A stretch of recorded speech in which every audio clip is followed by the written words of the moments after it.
I wanted to show how I use the timeline-based file that I uploaded to Twitter yesterday that you can download if you want. And well, it's simply just a spreadsheet that has different columns to organize what is gonna be in each chapter.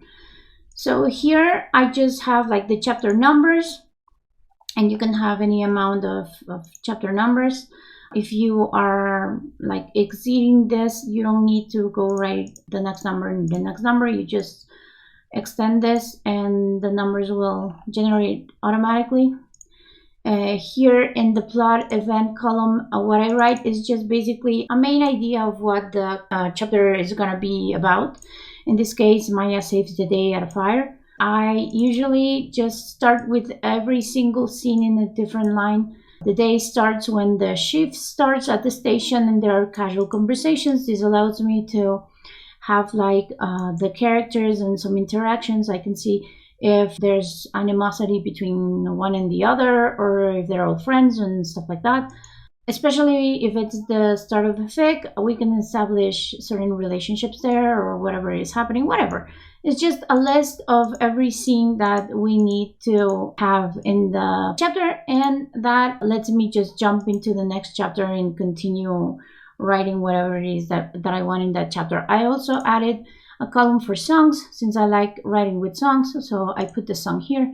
The timeline is like if I have a specific timeline, like if I start on New Year's and I do a fic that is based on a specific timeline, or I want a certain chapter to coincide with a date, I would put where the date that I need is, and to see if it correlates with the rest of the chapters, either before that date or after that date. Here in the writing deadline, I just like if I have a schedule to post, I will try to put here when is that date that I need to have this completed. All right, so I don't know if I'm gonna post on Valentine's Day. Let's say I want that chapter finished at least the day before. So I'm gonna put here, okay, it has to be done by February 13th, 2023 or 2024, whatever. I'm gonna put that here. So I know what is the deadline that I have to write that one. And here, Chekhov's gun is basically this thing where if you show something like a detail, you show it inside a chapter, it actually should have certain importance in the story. So what I actually do here is like if I've introduced a fact, like I don't know, Maya went into the fire to save her friends and she noticed that the cables were cut intentionally. So she noticed that, and I have that here, but maybe that is very important later because I don't know, they discover that the fires were provoked, and then Maya remembers that she saw that. So I would put here like, okay, Maya saw the cables cut, she thought about it or whatever, and then to which chapter it relates. So I know I can keep like a list of where the little things that I'm writing in the chapters are gonna meet other things happening later. There's also something important, and is that if you see, we have like a white rose and then a colored one, and then a white rose and then a colored one. This is like the rhythm that I set for the story.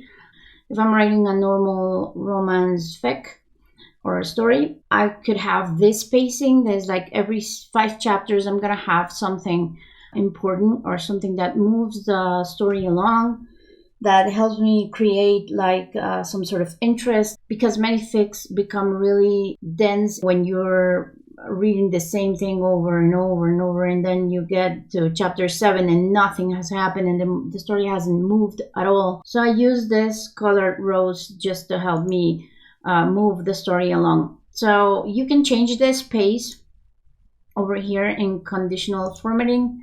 There's a formula that is generated and they are colored automatically. So right now they're colored every 5 rows. And for me, that is a very like natural pacing. It allows you to have description of things, or like advancing relationships and stuff like that in these roads that are not colored, and then a very important plot event in the colored ones. But if I was writing a thriller, I want that to be like faster, right? So I would put like 3 or 4. So each 3, I'm gonna have something important happening, and that's gonna move the story. Obviously, if you have them closer together, you have less time to sort of like linger around things that are not really important, and you're gonna focus more on the ones that are colored, the ones that are gonna move the story along. And if you want the story to go in a very slow pace, you can change it to 7 to 10, and that'll change automatically. All right, so you can also change the color if you don't like it. Now I also have in this same file the character sheet, and in this character sheet what I do is I write every single character that is gonna have like a main role, especially in the fic, and I put a photo here. Like if I wanted to put a photo of Maya, I would just look in my folder for a picture of Maya. I'll just add it up.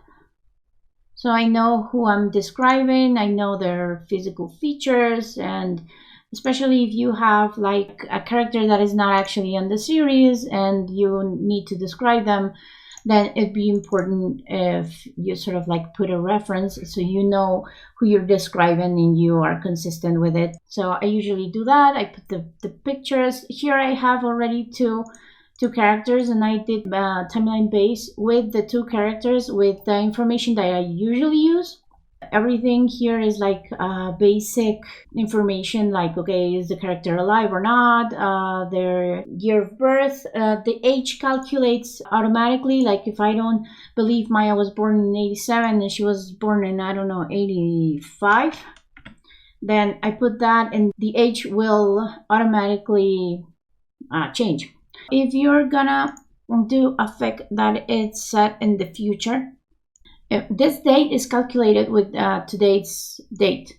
So if I want to change it, like it's a futuristic fic or whatever, I can change the year here. So I have to put month, let's say is May 8th, 2040, for example. So with this year of birth, it's gonna change the age of the character, all right? So you can do that, or you can leave it with the other formula that is like automatic, and you can use that for every single one of these ones of these cells. It will calculate automatically, and then I just fill all the information, like the physical information, personality. It's important also, like if I'm writing something, if the character has an objective, where their motivations, if they have something holding them back, because that's gonna help me center on the plot and not deviate. Any fics can deviate because you forget what they're supposed to be doing. So if you write it down, it's easier, at least it is for me. And also like special skills or talents, in this case it's just things, traits of the characters, but if any fic they have special skills, you can put them there. So this is basically how it works and how you can use the file.